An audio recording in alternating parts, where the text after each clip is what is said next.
चल हो जा शुरू।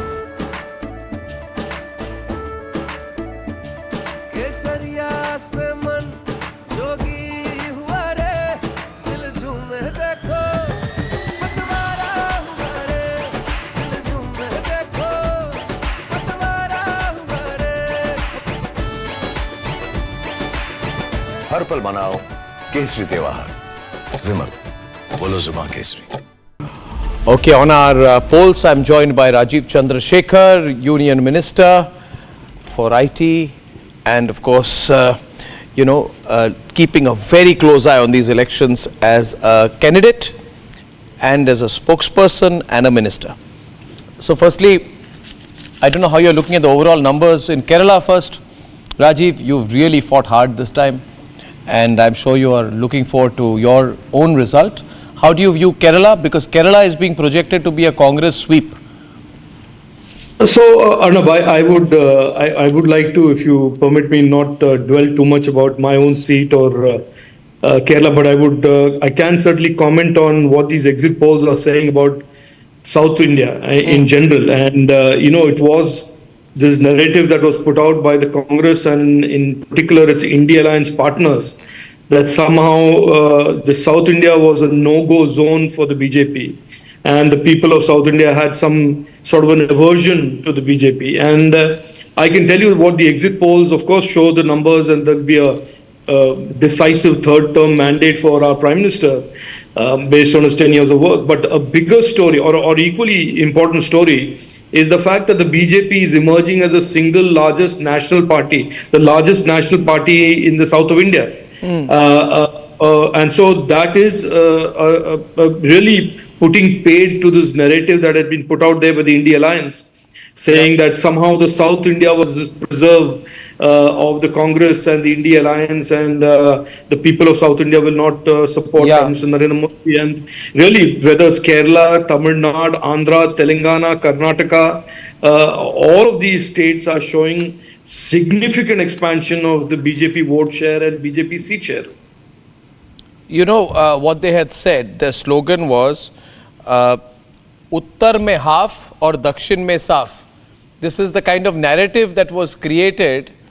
And I think the narrative was right, but I think it applies more to themselves as the story is unfolding today, where the NDA has three times more seats than the India Alliance. So I think this Bharat mein saaf or Pakistan mein bada support. Maybe that should be the line that the India Alliance will pick up. You know, you are absolutely right about the South, and I was just saying this, Rajeev, that the biggest headline for me in this election is not the fact that there are two big headlines actually. One is that for the first time in the history of independent India, BJP is the number one party in Bengal, in Bengal and in Orissa.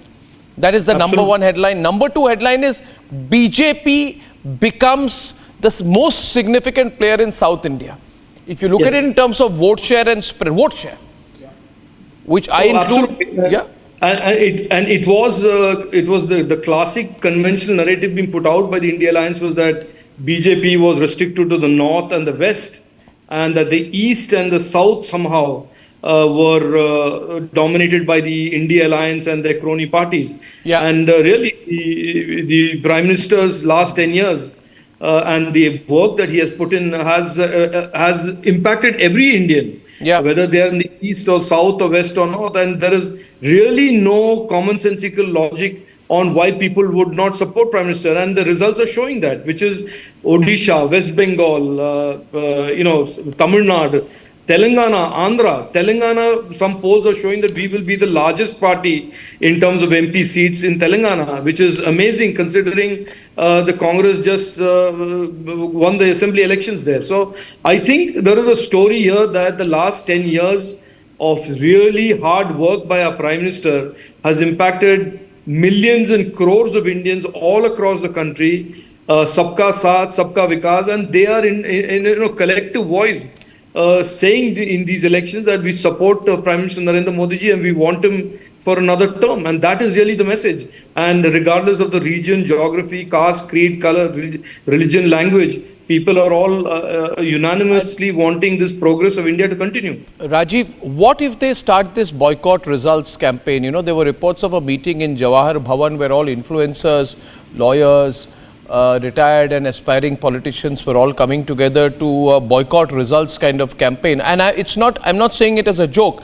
I'm saying it is a significant effort being made in that direction to discredit the result. I put out a post earlier today, even before the exit poll started, Arnab, and I saw this video, and I said I call them the circus of diners and crooked politicians who are now setting an agenda of how to blame the EVM. So this is to be expected. Arnab, I think they will continue to pretend that having bots in Kazakhstan, YouTubers in West Germany, and having trolls online represents some real politics, when it is really not about that at all. It is about serving the people of India, running corruption-free governance.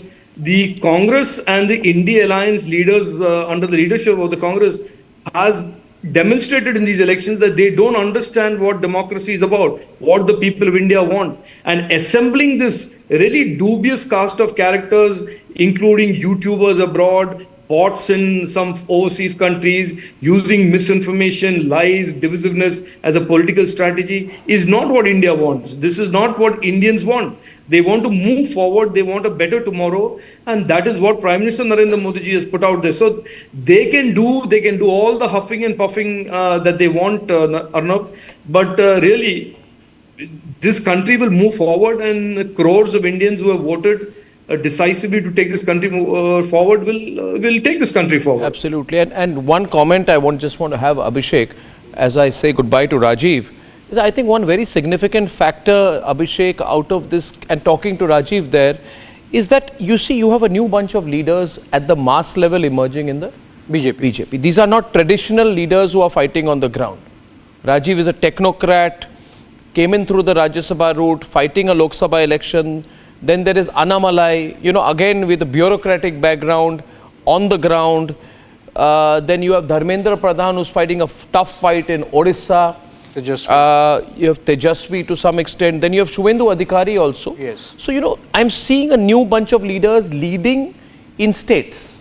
So, I think that's one thing the BJP has, depth of, I think Rajeev will understand, any organization, you need depth of leadership. And that depth of... At the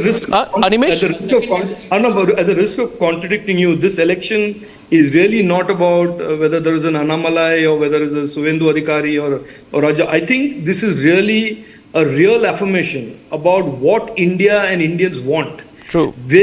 I think 3 times to give a mandate, and each mandate being an improved mandate on the previous mandate to Prime Minister Narendra Modi ji, is even to the simplest of thinkers, a clear message that this country wants to leave behind the lost decade of 2004-2014 and move forward to meet its destiny of being a developed nation. This is what people, the youth, the women, and people all across the country want. And I think that is the message that regardless of all the divisiveness and all the bots and all the YouTube influencers in Germany that the Congress will employ, and all of the divisive politics and lies and misinformation. It didn't work. Your German YouTubers, regardless of that, the BJP's got a higher vote share among the youth this time. Yeah. Absolutely. So it's more the 50+ group that is for the Congress, 50 to 65 group. And the under 50 group is with the BJP. So changing trends. Rajeev will catch up on 4th. Thank you very much.